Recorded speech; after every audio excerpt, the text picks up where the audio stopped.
পাই তার জন্য যেটুকু সাহায্য করার সেই সাহায্য করতে এসেছিলাম, ওনারা সাহায্যের জন্য ডেকেছিল।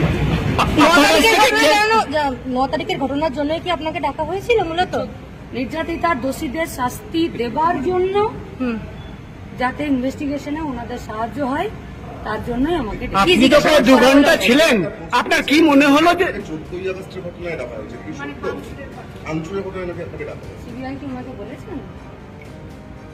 দিদি আপনি তো সিবিআই আমাদের একটাই কথা, গোটা পশ্চিমবঙ্গে এই ধরনের অন্যায় এবং অপরাধ এটা খুবই নৃশংস এবং নারকীয়, এবং তাকে চাপা দেওয়ার প্রচন্ড রকম চেষ্টা, তার সাথে আন্দোলনকারীদের আন্দোলনকারীদেরকে দমন পীড়ন করা, অপরাধীদেরকে আড়াল করার চেষ্টা করা, এই কোনোটাই সফল হবে না।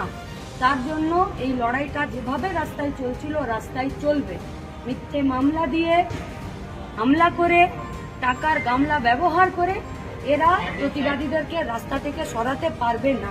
দিদি বিষয়ে এগোচ্ছে, মানে ঠিকঠাক হচ্ছে? সঠিক দিশায় এগোনোর জন্যই আমাদের পার্টির যেটুকু, যার জন্য আমাকে ডাকা হয়েছিল, সেই খাতে আমাদের যা করার আমরা করেছি, সহযোগিতা করেছি। গোটা রাজ্যের মানুষ, দেশের মানুষ তো চাইছে এই ধরনের নারকীয় নৃশংস যে ঘটনা, একটা সেফেস্ট প্লেসে একজন ডাক্তার তার নিজের এলাকাতে, তার নিজের বাড়িতে, তার নিজের হসপিটালে, তার নিজের ডিপার্টমেন্টে সে খুন হয়ে যাবে আর সবাই চুপচাপ বসে থাকবে, এটা কোনোদিন হতে পারে না।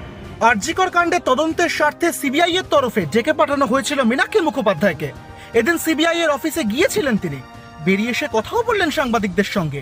মীনাক্ষী মুখোপাধ্যায়ের দাবি, আরজিকর কাণ্ডের দোষীদের যেন শাস্তি হয়, যেন তদন্ত ঠিক পথে এগোয়, সেই জন্যই সাহায্য চালিয়ে যাওয়া। আন্দোলনকারীদের দমন পীড়নের অভিযোগ করেছেন মীনাক্ষী।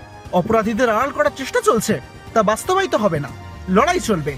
আরজিকর কাণ্ডে তদন্ত সঠিক পথে যেন এগোয়, তার জন্যই সাহায্য চালিয়ে যাচ্ছি আমরা, একাধিক বক্তব্য রেখেছেন মীনাক্ষী মুখোপাধ্যায়।